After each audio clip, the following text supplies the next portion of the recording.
Welcome back to another episode of Football Thursday here on the channel, The Spot. Whatever you're listening to on your phones, your computers, your laptops, your Amazon Echoes, your Google Home Minis, however you decide to listen, let's kick into this week's episode. Alright, so top 15. Yep, top 15 had a little bit of change starting with from the 9 to the 15 seed because, Auburn lost to Georgia and Minnesota decided to lose and Baylor decided to blow a 28-3 lead, wink wink, Atlanta Falcons style, at home in Waco, Texas versus the Oklahoma Sooners. And you know what else is so funny about that? Is that this week coming up, for the Saturday games, they also get the Texas Longhorns in Waco. How? How could the schedule align so perfectly for you to be undefeated and to have the Sooners and Longhorns on your home turf in back-to-back weeks? Mind you, in back-to-back weeks, and you blew it. You blew a 28-3 lead the first shot you had. This was yours for the taking, Baylor. You had the 28-3 lead, check. You're undefeated, check. You're at home, check. It's against Oklahoma, check. And then the next week's against the Longhorns, check. That's 5 check marks for a easy Big 12 title. I mean, that was it. That was it. You had Oklahoma having a bad loss in the season. You've had Texas had bad loss. This was it, Baylor. This was your shot. Come on. Have you not ever listened to Lose Yourself by Eminem? You only get one shot. Ay. I don't know about that, but that was some crazy college football. But let's again take a look at the rankings here. Alabama, again, Tua Tagovailoa. Well, he was left in the game. He got himself a hip injury just because they were practicing 2-minute drills, and very worried about this. I'm more worried about this than most people, only because I remember I wasn't around, but I've heard, researched of what happened with Bo Jackson, a very similar hip injury. The hips probably, obviously the concussions and the CTEs probably the worst, and then maybe a spinal neck thing that Peyton Manning had, where he just wasn't the same and couldn't last that much longer. Like, he had a couple good years, but he couldn't do the longevity that Brady's having. And then I'd probably say hip. Hip is probably third. Or, like, ACL's almost nothing. It's just, season ender. It's not a career ender anymore. Hamstring probably, like, just completely blown off. I mean, I don't know, man. I don't know about this hip injury with Tua. Let's hope the doctors at, Alabama University Medical. No idea. No idea with Tua there. Hopefully he's taken taken care of. The vascularness of, everything. It's a medical complication, and all hearts go out to Tua, because I do want him to have a very good NFL career, a long NFL career, because he is very talented. But without that, Alabama committee, the college football committee, released their rankings, and you can clearly see my rankings, which are 100 times better, because I actually have Oregon above Bama, which means the committee is telling us that, let's say, Oregon runs the table and LSU runs the table and beats Georgia, that they would place Bama ahead of Oregon without Tua. Okay, unless this backup quarterback just does amazing Cardell Jones and things, if he doesn't, when they had J.T. Barrett and Cardell Jones and 3 different quarterbacks at Ohio State and still pretty much ran the table, if he doesn't do that, then there's no way. There's no way you can put Bama in over Oregon. A healthy Oregon who's on a longer win streak. So which means Please, to God, Auburn, do right by college football and beat Alabama in the Iron Bowl this year. Because you've already ruined the playoff potentially ruined the playoff by beating Oregon week 1 when they had like one receiver healthy. So you need to fix your mistake, Auburn Tigers, and beat Alabama in the Iron Bowl. You need to fix that mistake, alright?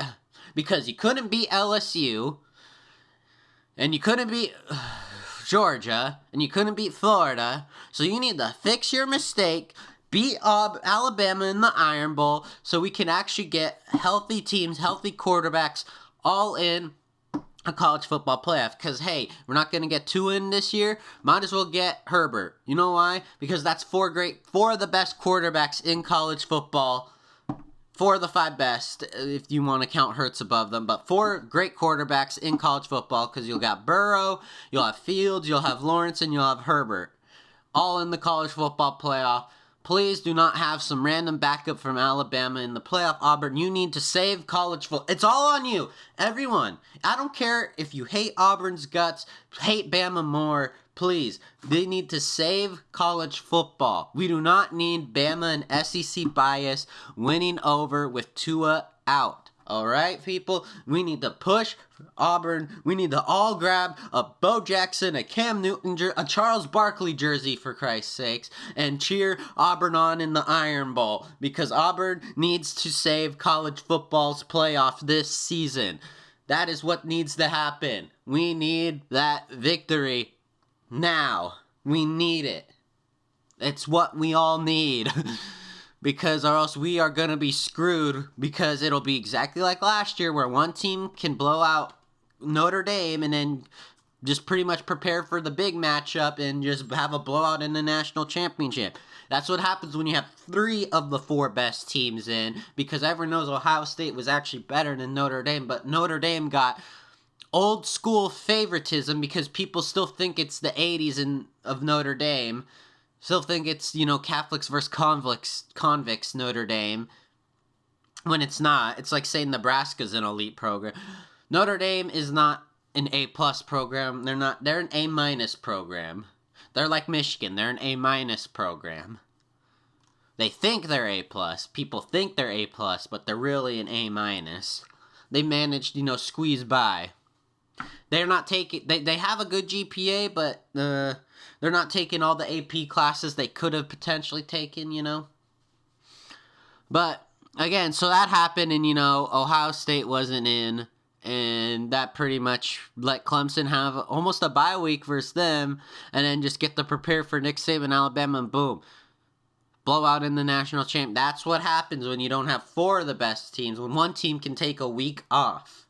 So, please, do not fail us, Auburn Tigers, because I'm going to be preaching this every week until the Iron Bowl, and if you don't win that game, I'm coming after you. I'm going to come after you, alright? I will literally travel all the way into the state of Alabama, go to Auburn, and just post a damn note on the superintendent, the principal, the dean's door, and just say, you done messed it up. Alright, you ruined college football's playoff this year. Your school should be banned, demoted to FCS. That's exactly what I will say. That's exactly what I'm going to do, because clearly I'm going to obviously just take a trip to Alabama just for that reason. No, I'm not. I'm just joking. But I will definitely say it on here. I will definitely say it. I will preach it. I will preach it for a long time, because I don't forget stuff like this. I don't forget big mess-ups. Big, sloppy mess-ups. But without that, let's go to the games of the week. Games to watch. Let's go. Alright, so first up, we got the biggest game at Columbus, Ohio. It is the not undefeated Penn State Nittany Lions going at the Ohio State University Buckeyes. And that's right, that game will be on Fox. Do not get confused. Just because College Game Day is also going to be in Columbus, it is going to be on Fox, because Fox has the Big Ten. And again, I always suggest watching the Big Noon Kickoff over College Game Day. College Game Day, sure, it's fun. It's very, produced well. It's got the celebrity pick, but I think nothing as a true football fan beats Urban's playbook that College Game Day brings. Sure, the celebrities are nice, but sometimes there's celebrities you don't even care about. Sometimes they'll bring like T-Pain. Sometimes they'll bring Eric Church. I mean, that's two totally different audiences right there. Rap and our country, and some Matthew McConaughey. Well, everyone loves Matthew McConaughey, but that's that. Sometimes mix and match. Who's a celebrity? Do they actually know football or not? Do they actually know college football? But our Big Noon Kickoff is always what I'm going to preach for because, A, it's got a lot of college goats. More college goats than Game Day. Sorry. It's got Matt Leinart, Reggie Bush, Brady Quinn, Urban Meyer, Rob Stone's there, and also they'll have Joe Klatt also do his predictions too, or his moneymaker, like his pick'em. Got a lot of great stuff, and everyone knows Joe Klatt's the GOAT of Fox Sport college football analysis, and you got Urban Meyer with his Urban's playbook, and I think it's very good. Honestly, if I'm even a high school coach or college coach, I would force my kids to probably watch Urban's playbook, because you can learn a lot from that. Yeah, trust me, I've learned a lot too. But with that next, it is the Aggies of Texas A&M, who no longer are in the Texas division of Big 12 into the SEC. Then they're going at Athens to play the Georgia Bulldogs and Jake Fromm State Farm. But the A&M, man, I don't know why my tongue just got twisted there, but A&M played a tough schedule. They actually played Clemson in a non-conference game. That's also kind of why I think Alabama's non-conference is worse, because, again, Clemson does have that A&M game in there as a non-conference opponent. They played a tough SEC West opponent. Very good game. Early in the year, it was on my games to watch. That was that. And Texas A&M here, they still have a shot to beat. They have a puncher's chance. They got a shot. They're talented enough. They're a good enough program to beat Georgia, even if it's in Athens. They got a very good shot here. Kirby Smart is good, but again, Georgia isn't the A+ program, the A program. It is an A- program, folks. It is not exactly, the cream of the crop here, but it is very good. It is very solid. You're going to probably be on a very good football team. You may get a Heisman. You may win a national title. You may win it. It's not a guarantee. And then next, it is the battle of the... Well, actually, these games are on at the same time. I just could not find a good 3 o'clock game. I just couldn't.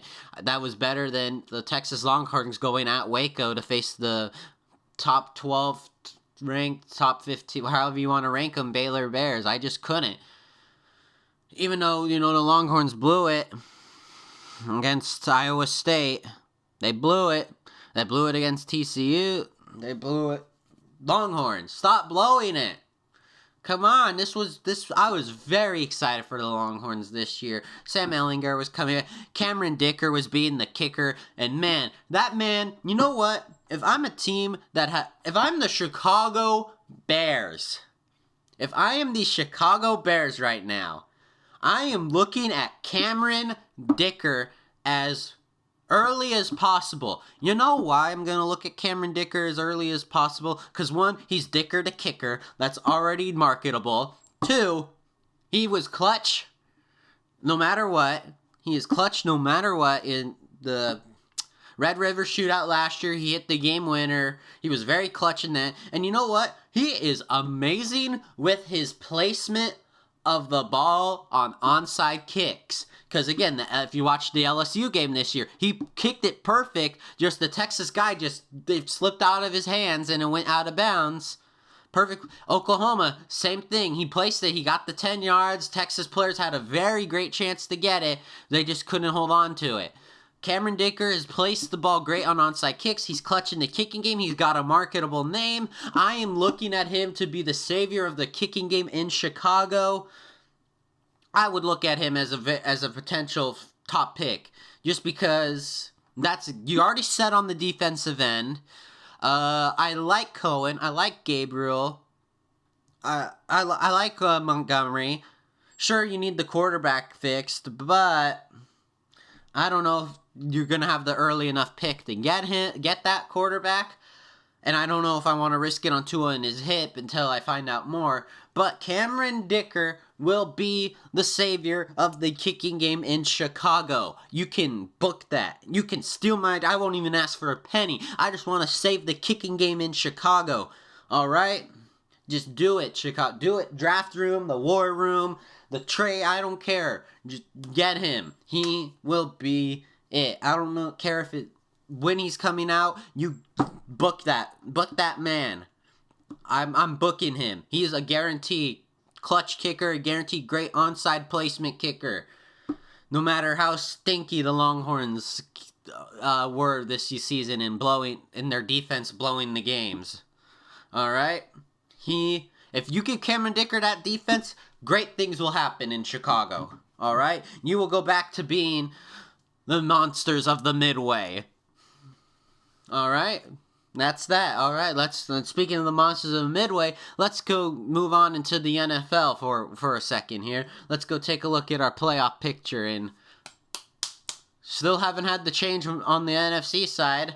Sure, I had the change, the Packers and Saints from when they lost to the Falcons, but hey, great job, NFC. You have been super easy to predict. The NFC is the toughest. That Brady gets by with because he's in the AFC, not the NFC.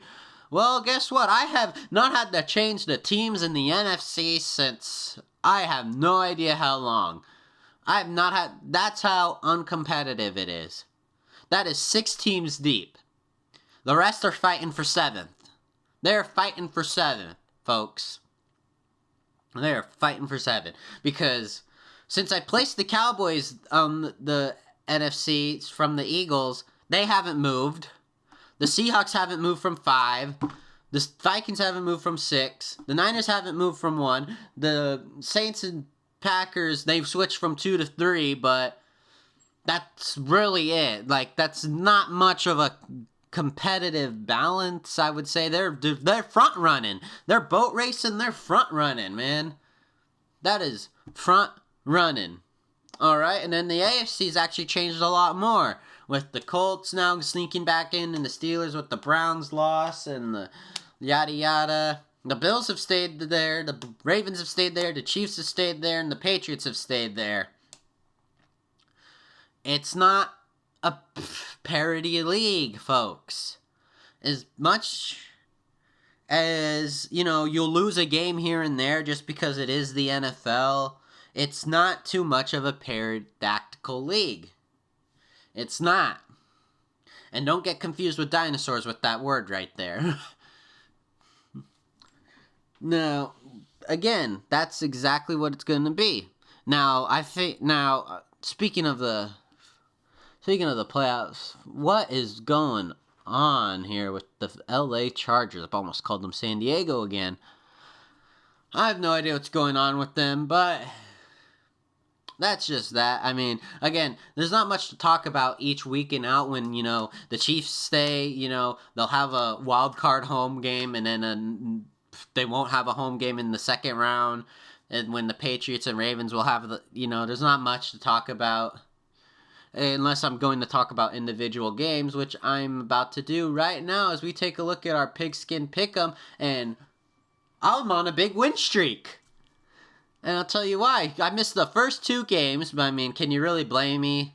I gave up on the Falcons, and then they decided to actually be good again. Can you blame me there? And then the Browns-Steelers game, that was a whole fiasco. But without that, if you take a look, I did not miss a single game after that. That is great. Back on track. Got 12 points for the week out of the 14 games. Very good week here. Got Buffalo over Miami. Duh. Got the Cowboys over the Lions. Again, Cowboys gave it a fight. Our Lions gave it a fight, and ultimately they didn't have Stafford, so I went with the Cowboys. Vikings over the Broncos. Now, I was watching this game, and boy, oh boy, the Broncos blew this game like Baylor style, Falcons style. They really blew it. Did not expect them to blow it that hard. And they had a very good shot. I think it's time to test out that young rookie quarterback you got there. Or maybe you just don't want to throw him into the fire this year, but I say go for it. I don't think there's that much of a fire you're throwing him into. I mean, the Broncos have a very good defense. They've got Phillip Lindsay and Royce Freeman at running back. A very good running back committee. And Cortland Sutton and Noah Fant on the tight end and receiver. I say that's a decent situation for a rookie QB. That is a very decent situation. I mean, look at Kyler Murray. He didn't have a great O-line, and the defense is okay at best, but they create turnovers. They got Patrick Peterson, and he's got offensive weapons. He's got Larry Fitzgerald, the ultimate team guy, the ultimate team veteran. Christian Kirk, great possession guy, gets a lot of receptions. And then you had a very good running back committee with David Johnson, Chase Edmonds, and now Kenyon Drake's in the mix. So I don't think it was too bad of us. And, he also got the coach, Cliff Kingsbury. So maybe the coach isn't the answer at Denver, or the coach doesn't want to use him. But that's another story. Next up, the Jaguars-Colts. Again, you got to follow the pattern here, folks. The Jaguars, they lose 2, they win 2, they lose 2, they win 2, they lose 2. And we'll stick with that pattern for the next game. So spoilers ahead for this week's pigskin. I am going with the Jaguars just because of the pattern. I'm following the pattern. But next it is the Saints-Bucks, and yeah, I went with the Saints all the way. Next up, Jets-Redskins. Again, folks, here it is, the Jets. All three of the Jets' wins have been against NFC East opponents. They've beaten the Redskins, the Cowboys, and the Giants. So what does that tell you when people say that the Patriots play in the easiest division? Everything.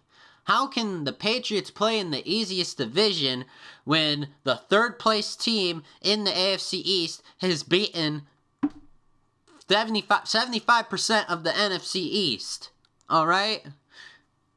That means the third worst team, or the second worst team in the AFC East, depending how you look at it, the third team in the AFC East is better than 3 of the teams in the NFC East.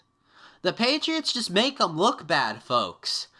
It's a struggle. You would struggle a lot more as an organization, too, if you had to go up against Belichick and Brady twice a week, and you were always trying to play catch-up with them, and they were there winning Super Bowls and going to AFC championships all the dang time. You would look like a buffoon, too. Alright? Because when that's your competition, you don't look so great. You don't. Trust me, you look awful. It's like if you have De La Salle in your conference in high school football. You could have a solid team, but you could look worse just because De La Salle is whooping on you. Alright? There's that, folks. So get that out of your head. Because remember, there's this great stat out there is that I can't remember what year the date was. I think it was like 2017 or 2018, but the only conference divisions in the NFL to have, since the year 2002, since they started the 8 divisions, folks, the only division to have each team have at least 100 wins was the NFC South and the AFC East. Folks, I believe that was like 2017 or something. I believe it's finally caught up to now. But that means, even though for a little bit there were some very solid, there was the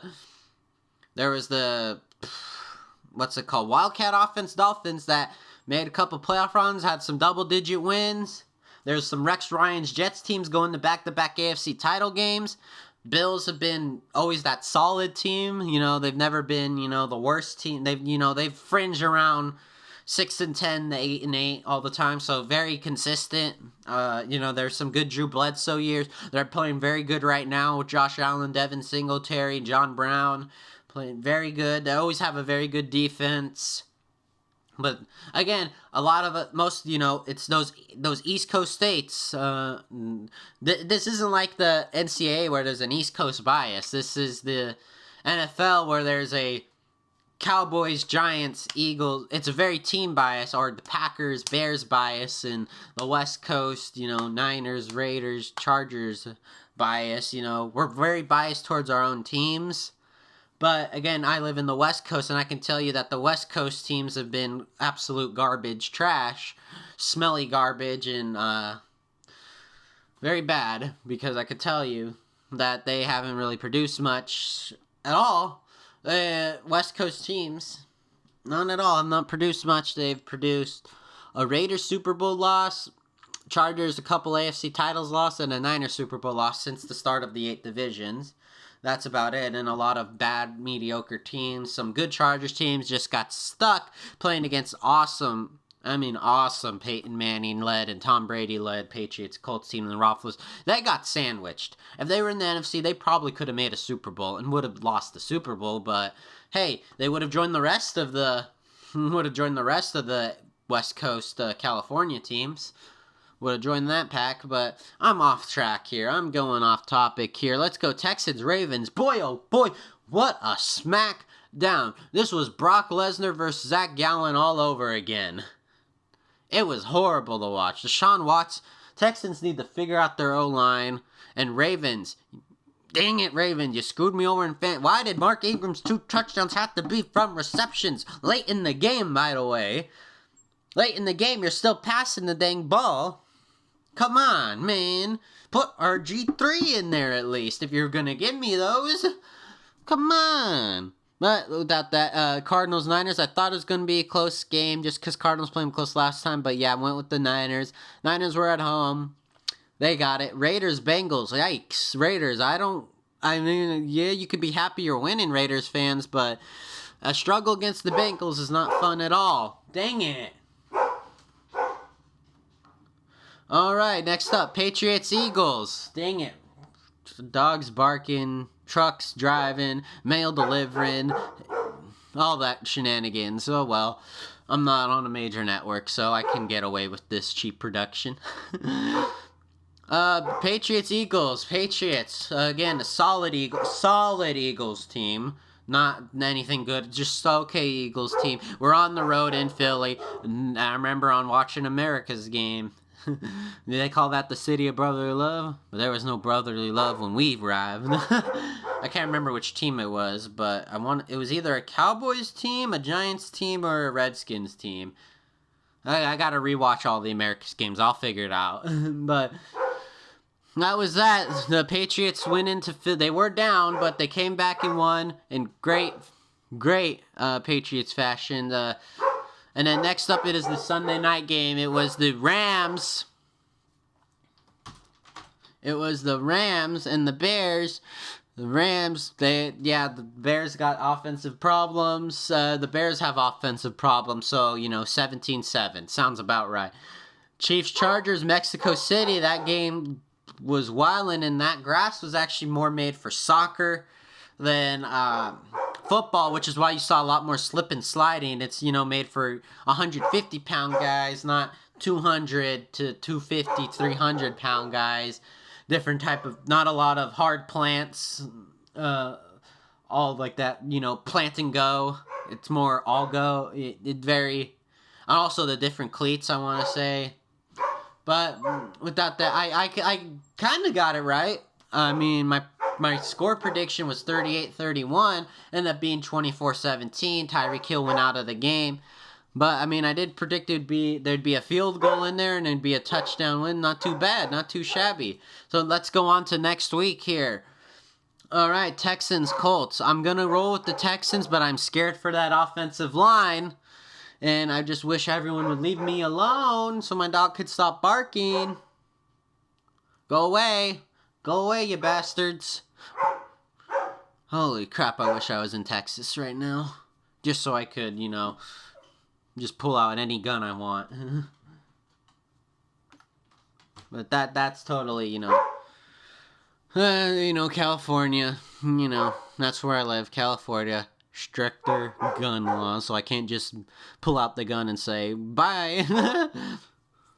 But no, I wouldn't shoot, but I'd be like, hey man, get off my prop, Fuzzy Lumpkin style. But again, I'm going off topic here because my dog's going berserk on me. I got the Texans here over the Colts. I'm going to roll next game, Buccaneers-Falcons. I'm actually going to pick the Falcons. I'm back to picking the Falcons again just because they're on a 2-game win streak. They're home. They're playing a bad pass defense in the Bucs. Maybe trading Mohamed Sanu was the trick. Maybe that was it. I don't know. Maybe there's too many mouths to feed. Start sharing the cake better. And then I got Broncos-Bills. I got the Bills here. They're 7-3. Broncos are 3-7. The Broncos they'll either blow the lead, can't figure out their offense. They have the least amount of fourth quarter points scored. Not very good. Not very good at all. And then I'm going to go up and have the Cleveland Browns up against the Miami Dolphins. I'm going to roll with the Browns, even though I don't like any of these teams. I will roll with them. And then next up, it is the Redskins-Lions. I'm actually rolling with the Lions here. Very good team. They're very, very strong. I wouldn't say very good, but they're competitive. They're a competitive team. They aren't, the worst team in the NFL, and they can give you a run for your money. I think they've actually been very well coached, and, my words are now getting tongue-twisted because I got a dog barking up my ass right now. Thanks, people. Thanks for, showing up. Thanks. And then next up, the Raiders-Jets. I'm going to go with the quarterback whisperer, John Gruden, and the Raiders. But that's that. Sam Darnold seeing ghosts, and that's about that right there.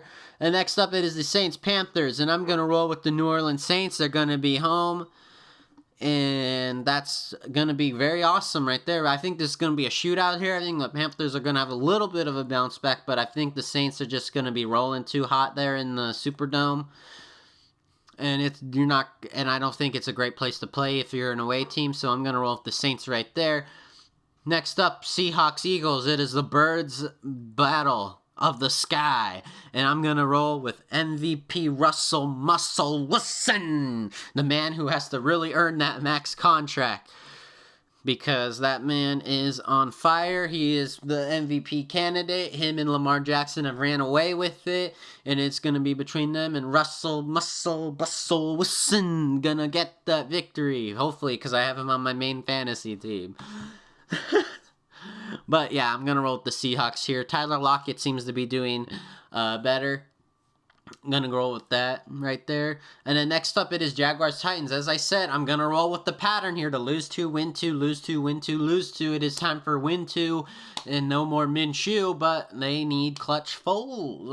I still don't feel about Foles, but maybe Foles, a week back, him and DJ Shark are kind of connecting a little. And I'm going to roll with that.